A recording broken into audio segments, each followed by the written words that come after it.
Halo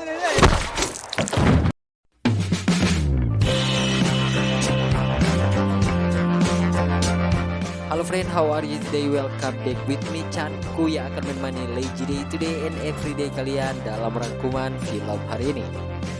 Karena ada beberapa dari kalian yang berkomentar tentang isi alur cerita film The Balkan Line tahun 2019 yang alur cerita filmnya sama seperti film Treaty House The Sacred Soldier of Beng Haji, maka saya putuskan untuk mereview filmnya dan memberikan pendapat saya tentang perbedaan kedua film tersebut. Perlu diingat kedua film ini berdasarkan kisah nyata yang terjadi dalam situasi itu. Oh iya, bagi kalian yang belum nonton film The Balkan Line, silahkan cek aja di kolom deskripsi, saya sudah taruh linknya di situ. Film Treaty House The Sacred Soldier of Beng Haji tahun 2016 disutradarai oleh Michael Bay, di mana film ini diangkat dari buku karya Michael Jokoff yang berjudul Treaty House. Film ini menceritakan tentang 6 mantan pasukan khusus elit tentara yang disewa oleh CIA untuk menjaga kantor kedutaan besar negara Amerika Serikat yang berada di Libya serta menjaga warga Amerika yang ada di sana. Itu dinobatkan sebagai salah satu tempat paling berbahaya di dunia karena lengsernya Perdana Menteri Muammar Gaddafi. Inilah yang menjadikan perpecahan serta terbentuknya kelompok-kelompok separatis yang baru yang akan membuat konflik besar di sana. Oke, buat kalian yang mau nonton film The Balkan Line, linknya ada di deskripsi, tinggal klik langsung nonton guys. By the way, sebelum masuk ke alur cerita filmnya, saya doakan semoga kalian sehat selalu, yang sakit cepat sembuh dan lancar rezekinya. Dan jangan lupa juga buat kalian yang baru ke channel ini, silahkan tekan tombol subscribe, like, dan share jika kalian suka dengan channel ini. Dan tanpa banyak berlama-lama, pasang saja headset kalian, naikkan volume HP-nya, and go to the list. Sorry guys.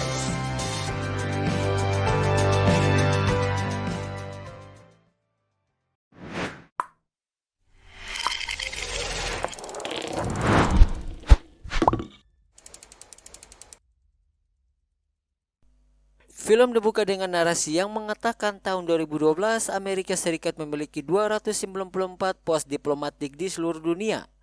12 diantaranya berada di tempat yang sangat berbahaya hingga Departemen Luar Negeri Amerika Serikat mengklasifikasi tingkat ancaman sebagai sangat berbahaya. 2 diantaranya ada di Libya, Tripoli, dan Beng Haji. Oktober 2011, pasukan Amerika Serikat, Prancis, dan Inggris menyerang Libya lewat udara. Di saat serangan udara berlanjut, rakyat Libya menghentikan Muammar Gaddafi dengan kekerasan setelah 42 tahun memerintah dengan kejam, dan ini bagian dari akhir bab panjang dan sangat menyengsarakan bagi rakyat Libya yang kini memiliki kesepakatan untuk menentukan nasib mereka sendiri di Libya yang baru dan berdemokrasi.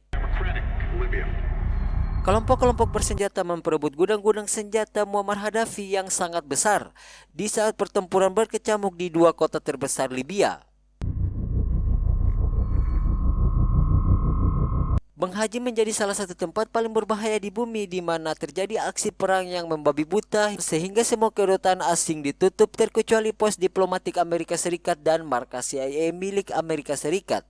Tugas markas CIA mengawasi senjata mematikan sebelum tersebar ke pasar gelap internasional, dan markas CIA dilindungi oleh 6 mantan agen elit militer dengan nama kode JRS. Dan inilah dia film Treaty House The Sacred Soldier of Beng Haji.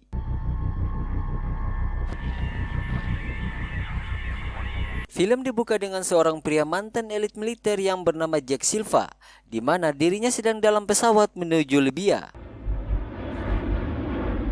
Sesampai di bandara, Jack langsung dijemput oleh temannya yang juga mantan militer yang bernama Ron. Good to see you, brother.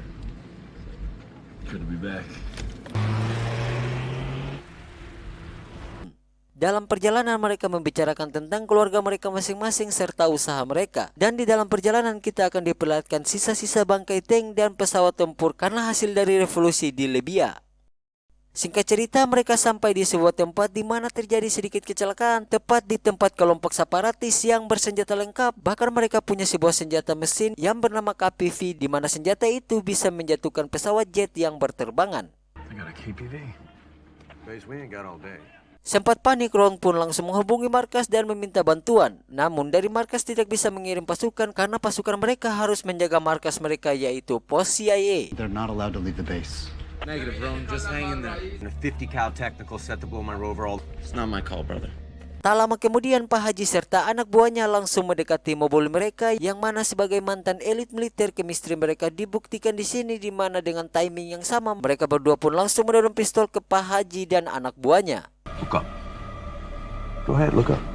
Lalu Ron pun mengintimidasi Pak Haji dengan improvisasi situasi bahwa pesawat drone mereka sedang ada di atas dan siap meratakan kelompok Pak Haji.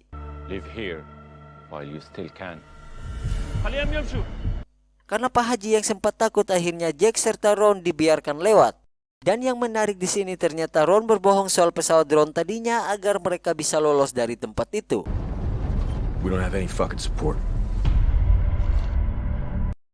Ketika sampai di pos rahasia CIA Amerika Serikat, Ron yang melihat ketua CIA, ia pun langsung marah-marah kepada ketua CIA karena sang ketua tidak mengirim bantuan untuk Ron dan Jack. Namun tanggapan dari beliau bahwa sebisa mungkin mereka menjauhi masalah lokal karena mereka semua hanya tamu di negara Libya. Dan karena Ron masih ngotot, ketua CIA pun menyinggung profesi Ron, di mana beliau mengatakan Ron serta anak buahnya bukan anggota CIA, melainkan kalian hanya disewa untuk membantu CIA dalam keamanan serta tugas lapangan lainnya. You're not CIA. You're hired help. Act the part. Where are my manners? Jack Silva, this is our esteemed chief of station. Selain Jack dan Ron sebagai tentara sewa, masih ada 4 orang lainnya, yaitu yang pertama adalah Oz, yang kedua ada Chris Paronto sering dipanggil Tanto, yang ketiga adalah Tick, orang yang sudah lama di pos CIA, dan yang keempat adalah Bond, seorang penembak jitu. Setelah berkenalan serta memperkenalkan semua gedung dan fasilitas kepada Jack, mereka menunjukkan sebuah tempat yang disebut dengan Tanah Zombie, di mana tempat itu milik warga setempat.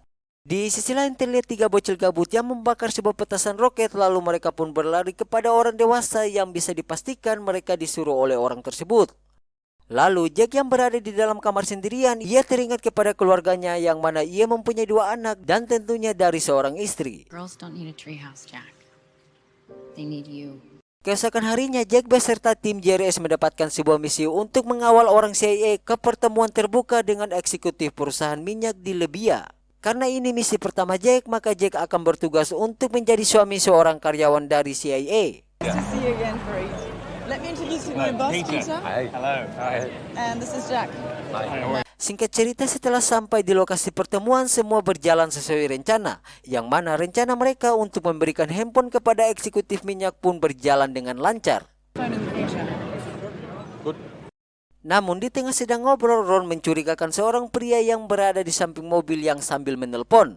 Sehingga Ron pun yang mulai curiga, ia pun keluar dari mobil untuk mencari tahu pria tersebut. Di mana saat ia mengikuti pria itu terlihat penjual senjata, roket, serta peralatan perang lainnya yang dijual bebas di pasaran. Karena sudah curiga dan merasa aneh, Ron pun mengajak Jack untuk mengakhiri pertemuan dan segera pergi dari situ. Untuk kemudian terjadi kejar-kejaran antara mobil mereka dan mobil van hijau yang ada di belakang mereka.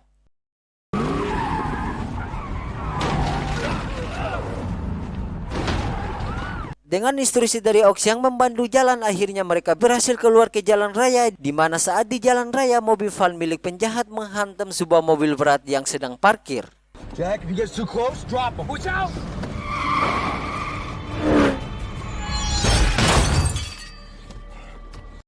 Singkat cerita, 5 minggu berlalu dan terlihat Jack yang sedang video call dengan keluarganya untuk melepaskan rindu. Tak lama kemudian Jack dipanggil oleh ketua karena ada pertemuan JRS, di mana saat masuk ke ruang rapat, tim JRS sedang melakukan VC dengan seorang pria yang bernama Glenn Delhorty, yang mana Glenn sudah kenal dengan Jack dan Glenn sendiri bertugas di kedutaan besar pos diplomatik Amerika Serikat yang ketuanya adalah Chris Stephen yang berlokasi di Tripoli. Di sini Glenn meminta bantuan kepada tim JRS untuk ikut mengawal Chris Stephen saat pertemuan tertutup dengan seorang wali kota, di mana mereka disuruh untuk mengamankan lokasi hingga tidak ada banyak liputan nantinya. What is this? You gotta be kidding me. So much for a low profile. Namun saat di lokasi pertemuan semua rencana berjalan dengan lancar, tapi untuk para liputan tak bisa diatasi sehingga mereka harus terus memperhatikan Chris Stephen yang sedang berpidato di depan. Setelah misi pertemuan tertutup, mereka menjalankan sebuah misi pertemuan perdagangan senjata, di mana pada hari Senin tanggal 10 September 2012 mereka semua terlihat sudah ada di lokasi dan dengan tugas masing-masing, yang mana sebagai penembak jitu ia sudah siap siaga di atas gedung untuk berjaga-jaga dan yang lainnya berada di lapangan untuk melakukan transaksi. Perkenalkan, ini adalah Amal, seorang jubir yang merupakan warga lokal yang disewa oleh CIA.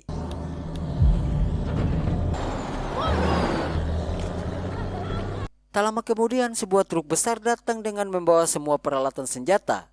Dan singkat saja terjadi sedikit adu mulut serta teriakan-teriakan. Tapi ketika tante membuat gestur tangan anak hit saat berpose, yang mana gestur tangan atau jambo adalah lambang pertemanan dan perdamaian serta orangnya tidak berbahaya. Whoa, hey, Jumbo. You know the Jumbo, yeah? Cool, baby. Tamam. Kemudian setelah kondisi sudah steril, mereka pun dipersilakan untuk melihat senjata yang berada di dalam truk tersebut.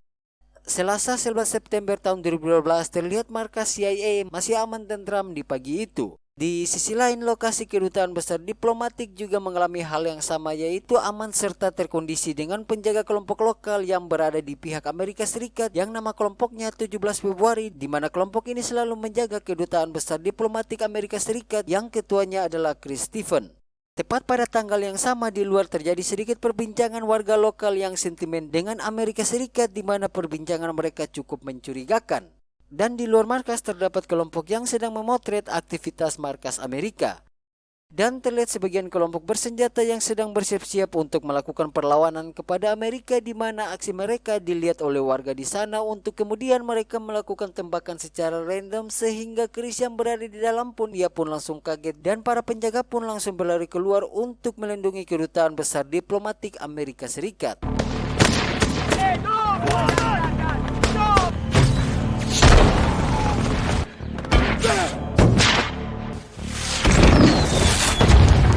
Namun karena mereka kalah jumlah, akhirnya kelompok separatis berhasil masuk dan meledakkan semua gedung-gedung dengan roket mereka. Dan mereka pun membantai orang-orang yang ada di dalam secara membabi buta. Chris! Get your body armor on! Get into the safe haven! Go! Go! Karena musuh masuk lewat segala arah, Chris serta anak buahnya hanya bisa bertahan di dalam gedung utama, di mana mereka langsung menghubungi pos CIA untuk mengirim pasukan JRS untuk mengevakuasi Chris, sang ketua diplomatik Amerika Serikat, yang jaraknya tidak jauh dari pos CIA Amerika Serikat. Alex, call the CIA, call the annex. GRS, all GRS, muster in the CP right now. State's under attack! State's under attack! Singkat cerita, semua pasukan JRS sudah berkumpul untuk segera pergi ke tempat kedutaan diplomatik. Namun saat mereka ingin pergi, mereka ditahan oleh ketua CIA karena menurut beliau kedutaan punya pasukan kelompok 17 Februari dan tingkat keamanan di ruangan utama sangat aman untuk Chris dan pengawalnya. The ambassador is in his safe haven with his body man. You're not the first responders. You're the last resort. You will wait. Dan sedikit info, jarak antara pos CIA dan kedutaan 600 km jauhnya. Lanjut, karena kelompok separatis berhasil masuk, hal itu membuat orang-orang Chris panik hingga hanya bisa bertahan tanpa sedikit membuat tembakan ataupun berisik. Lalu kelompok separatis ini ingin menghancurkan pintu yang dilapisi anti peluru, namun semua tindakan mereka gagal untuk menghancurkan pintu itu. Sehingga mereka pun langsung keluar dan kembali lagi dengan membawa sebuah jerigen bensin, di mana terjadi ketegangan di kubu Chris karena mereka hanya bisa bertahan tanpa meminta bantuan dan mereka hanya bisa bersembunyi di dalam toilet dengan kondisi rumah terbakar dan diselimuti oleh asap yang sangat tebal.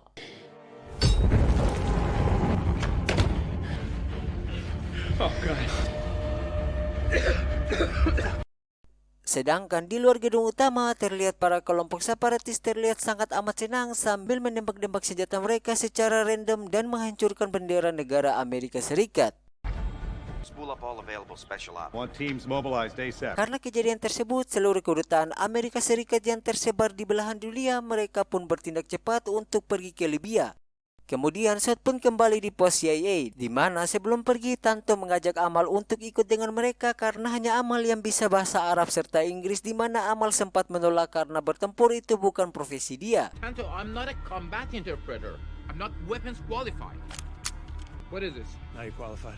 Namun Tanto langsung memberikan Amal sebuah senjata untuk kemudian menyuruh Amal memakai helm serta rompi agar Amal aman ketika berada di lokasi peperangan. Setelah semua persiapan persenjataan mereka siap, tim JRS bersiap-siap untuk OTW ke markas kedutaan diplomatik Amerika Serikat.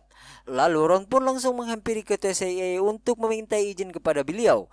Akan tetapi beliau tidak mengizinkan Ron serta anak buahnya untuk pergi meninggalkan markas CIA. NX, we need your help. tetapi Ron serta anak buahnya tidak terpengaruh dan akhirnya mereka pun memutuskan pergi ke markas diplomatik kedutaan besar Amerika. God damn it! None of you are!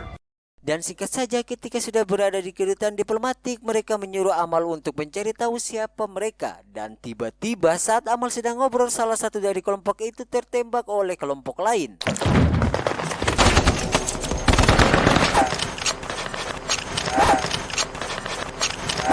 Di sisi lain, Oz yang baru tiba di markas CIA karena ada misi di luar dirinya langsung membawa beberapa karyawan CIA untuk melindungi markas CIA.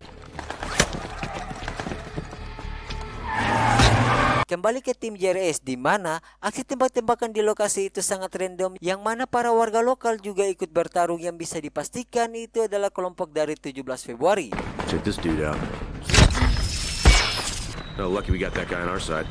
Kemudian ada dua pemuda 17 Februari yang bergabung dengan tim JRS untuk masuk dan mengevakuasi Chris serta pengawalnya yang sedang terkurung oleh api. RPG.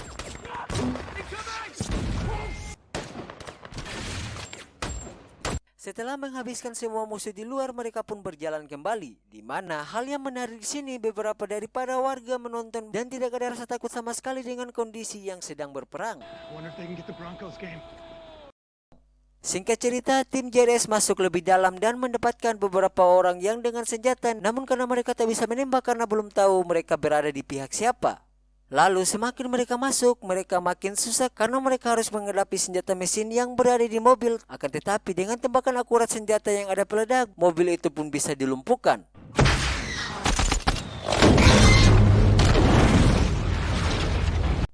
Setelah itu, mereka berhasil masuk ke dalam kedutaan diplomatik untuk kemudian mereka langsung pergi mencari Chris, sang ketua.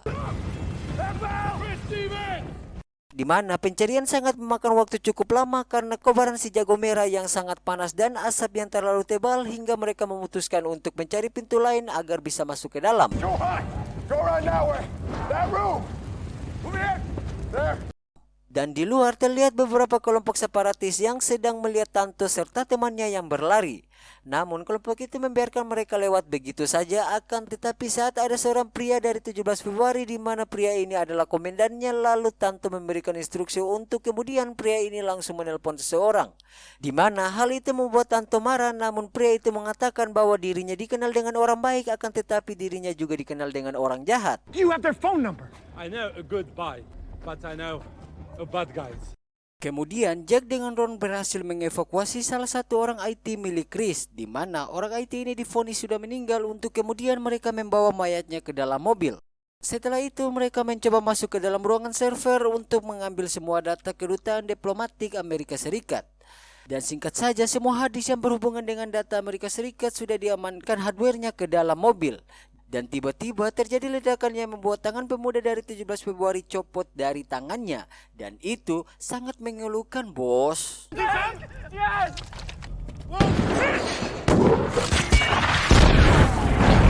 Setelah itu terjadi aksi baku tembak di antara mereka dengan ledakan-ledakan epik yang membuat film ini sedikit keren. Lalu Jack menyuruh pengawal Chris untuk pergi ke markas CIA, di mana saat keluar dari gerbang diharuskan belok ke kiri. Right is bad guys. You're going left. You're taking the back way to the annex. You got it? I got it. Setelah itu Jack serta tim lainnya berlari keluar di depan gerbang untuk melindungi pengawal Chris yang berada di mobil.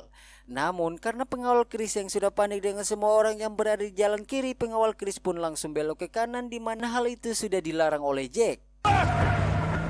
Go left. Go left. Left.